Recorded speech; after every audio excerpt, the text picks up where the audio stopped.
This week at Bungie, we're consuming stacks of light. This week with Alpha, we're doing this twice because guess what? Computer decided to have tech issues and didn't record my audio. So all my first impressions and reactions are gone. Great. Tech issues. Best. Love it. Anyways, guys, new TWAB came out this week. I'm super excited. There's a lot of great stuff in here, and I'm going to try and bring everything to you as quickly and as best that I can. So to start it off, this week at Bungie, we're consuming stacks of light. Within Destiny 2, the exodus of Io, Titan, Mercury, and Mars continues.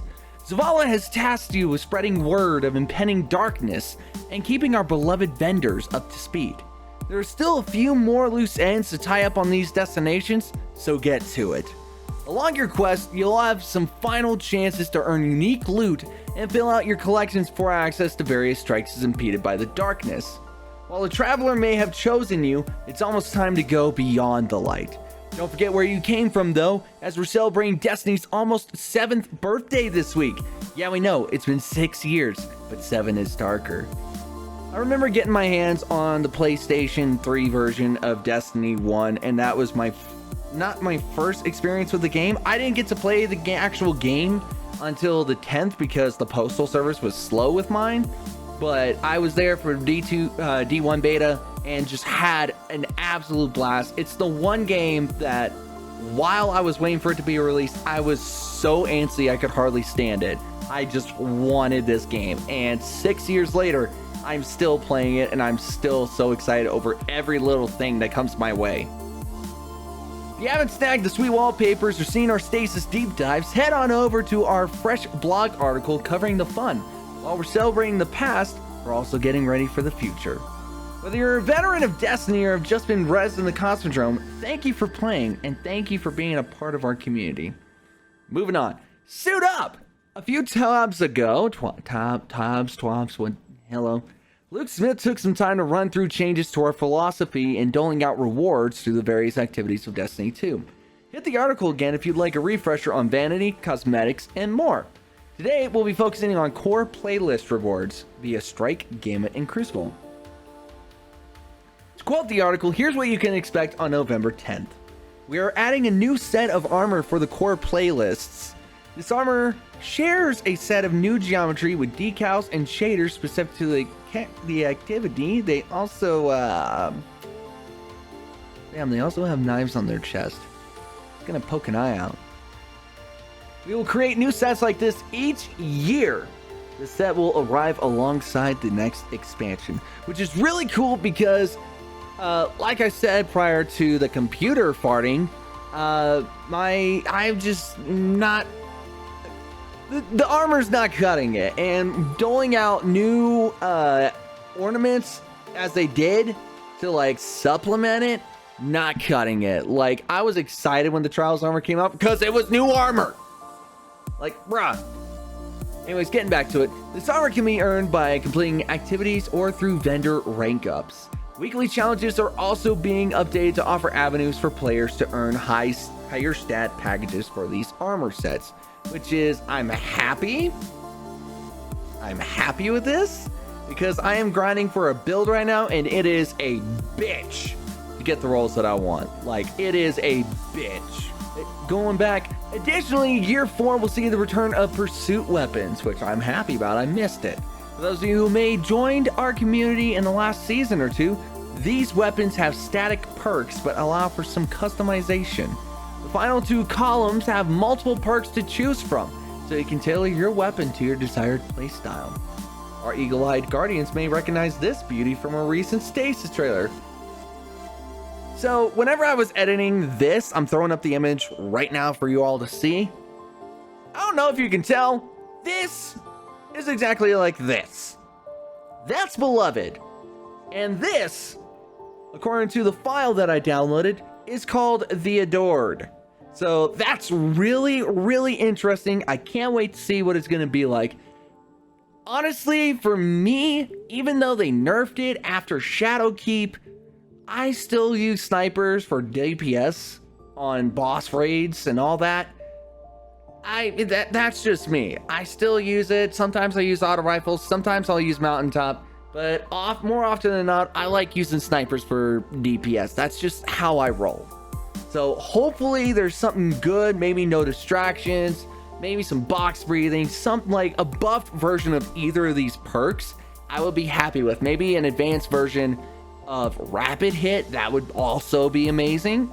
Maybe an advanced version of firing line, something that like actually would be PvE, like really oriented towards raids and all that. Again, my personal hope, because I'm a raid nerd, and I miss the time that snipers were like the go-to for raiding. It was the best.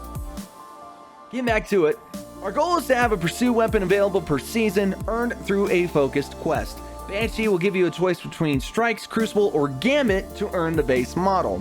Make sure you take a moment to think about how you want to earn the weapon, as you'll be locked into specific objectives for whichever activity you pick. Once you finish the main quest, Commander Desvalet, Lord Shax, and the Drifter, depending on which one you do, will offer you an additional quest which will reward you with weapon ornaments to the theme of their respective activities. If you're omnivorous and enjoy all three offerings, all three will be available to you. I like how they all look, but if I'm going to be honest, the Gambit one probably looks the best. That's just me. Let me know in the comments what you think the best one is. I like the Gambit one best. Getting back, so now that we've caught your eye with some fancy armor and a new sniper, let's take a quick look at how things are changing for core activities as you launch into your new adventures on November 10th. Strike, Gambit, and Crucible playlists are being streamlined. So starting with Crucible, starting in Season 12, the director will be updated to reduce the number of playlists available at a given time. So here we see all the different ones. We have, your usual control, rumble, elimination, survival, your weekly rotators, your private matches. We got Iron Banner, a new one called Iron Banner Freelance. That's going to start up in Season 12, which, similar to competitive, this will be a smaller node next to Iron Banner when the playlist is available. I'm guessing this is for ones that are going in solo, much like the comp option. Honestly, that would be amazing, because going against Sweaty Six Stacks and Iron Banner, I think we can all agree, sucks massive d. Then we have, Trials of Osiris, and this is something I'm really excited about. Adept weapons rewarded to those through reaching the lighthouse return to Trials of Osiris in Season 12. More details on functionality to come in a sandbox preview, currently planned for October, which I'm really liking it, and I like the streamlined version that they have for the UI. It's really nice. I like the streamlined version of all of them. I'll throw them up with the English, please give me word, with their respective activities. Strikes! Vanguard Strikes and Nightfall the Ordeal will be your two playlist options. Each playlist will continue to offer weekly challenges for powerful loot. Nightfall the Ordeal will continue to feature matchmaking at lower difficulties and increase rewards for higher difficulty options. Note, we are also looking to add adept weapons to Strikes in a future season. We'll have updates closer to Season 13 on what to expect. This, I expect, is going to be a reward for completing like a Master Nightfall or a Grandmaster. More than likely it's going to be Grandmaster, but who knows? We'll see how it goes. Gambit. As covered last week, Gambit and Gambit Prime will be consolidated into a single mode. We have some additional details on specific rule changes, as well as development notes from the team on how things are changing and the goals behind them. Alright, here we go. They made a lot of dust here. Hi, Gambiteers. What the fuck is that name? Bro, we wanted to give you explanations of rules changes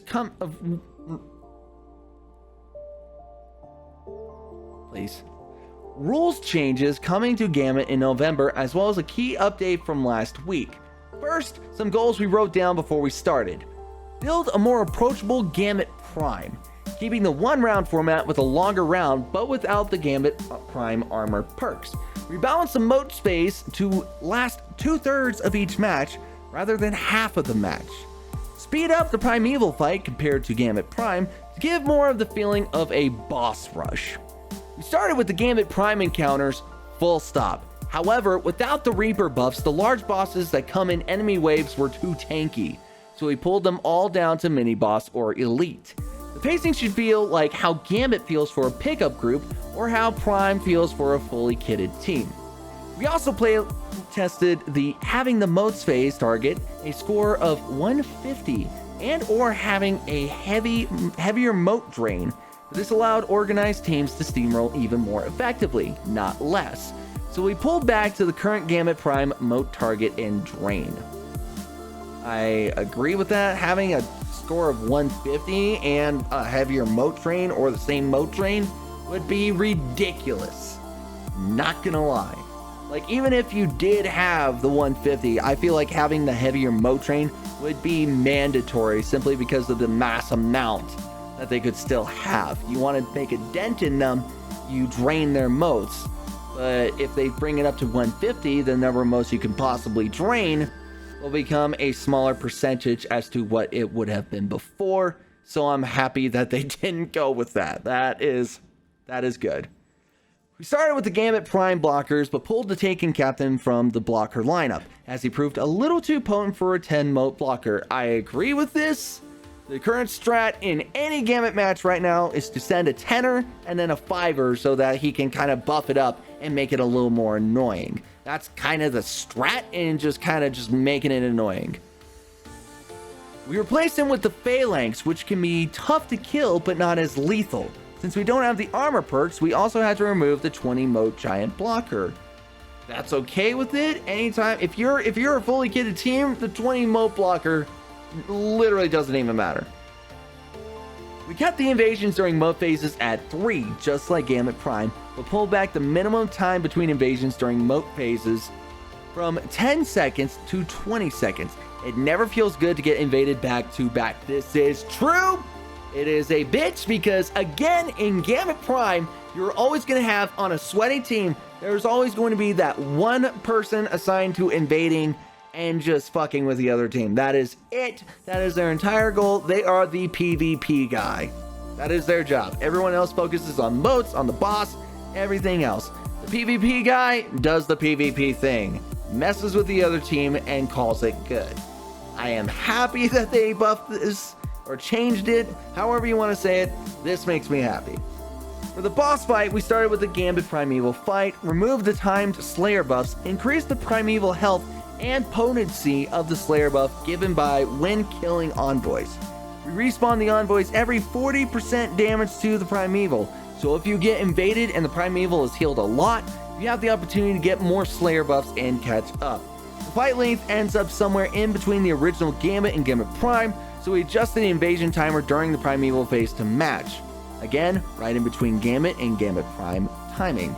So overall, this mode will be a little quicker than Gambit Prime, mostly due to shortening of the boss phase and the removal of the larger bosses from the front, but one that still gives that great Gambit feeling that you all love. So, two things. One, I'll be honest, I don't know if I'm the only one that feels this way. I think I might be, just because I'm that dumb, but I never felt like there was like a lack in the boss fights in Gambit, because you would always have an opportunity to even it out. The problem is with whenever you guys are damaging the boss, again, it's every 40% damage. You're doubling that damage again. And I don't know. I feel like that can be exploited. That might be a thing. I don't know. We'll just have to see. We see you're hungry for info and we're excited to bring that heat. As we approach Beyond Light, we'll have more details on how your weekly rituals are changing. Economy, Eververse, Sandbox, and more. We're looking forward to talking about things like solo queue Iron Banner, but we have a few things left to tie up as we approach launch. Stay tuned. Moving on, Triumph Trackers. Last week we announced some changes coming to Triumphs in November. Various Triumphs and seals will soon become available. Or unavailable, my bad, I can't read. Leaving you to figure out which things to prioritize before the end of the season. Partnering with some community API creators, there are now multiple options for you to create a checklist of sorts. Here's a quick list in no particular order. They're all amazing, and we hope you find one that suits you best. I've used all of these. The two that I mainly use are Braytech and Dim, and I use those every time I'm playing. Dim I have every time open whenever I'm playing Destiny. It is probably the most useful thing I've ever used when it comes to Destiny. Hands down, even back in D1. Hands down, super easy to use. Like, it is honestly the best, not gonna lie. And then we have here, we got some bugs done, some stuff went on with the companion app, they fixed it, contact forums were all good, and then we have some resolved issues right here.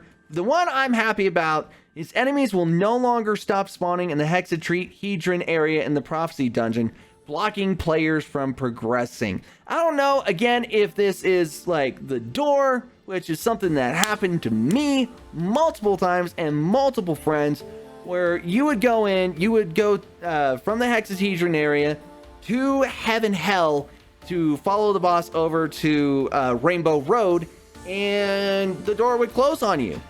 The door would close on you, and you literally would not be able to progress. It would be over. So maybe this is fixed. I haven't had issues where enemies would, like, I don't know, man. Hopefully this is what they're talking about. 'Cause I am a dumb boy. It is currently like 11:30 at night. I've done this twice. I'm just hoping it's all good, because it happened on stream and I literally just sat there seething because I couldn't ride my mini scooter. Then we have some current known issues fixed. If you want to take a look at them, they're right there. And then we have, of course, the movie of the week and a whole bunch of other stuff, including a short, heartfelt story from DMG about his first experiences with Destiny. I'm gonna leave it right there. Pause the video if you want to read it. I loved every second of it. But that is your week at Bungie for this week. Again, sorry this video came out a little late. I was trying to come up with something to post today. Didn't have anything, and then the TWAB came out, and I was like, hell yeah, let's do this. And that's gonna be my video every Thursday, and I'm super excited, and I hope you all enjoy these videos. As always, thank you guys so much for watching. Please hit the subscribe button if you enjoyed. Hit the like button just because it makes me feel so good inside. And if you're subscribed, please make sure you have the notification bell clicked on so that you can know when I upload a video. And leave me a comment letting me know what was your first experience with Destiny after it's officially 6 years since the official launch of Destiny, and it is a huge milestone. And I'm so happy to be able to share that with you. As always, thank you all so much for watching, and I will see you all next time. Much love, peace out, and bye.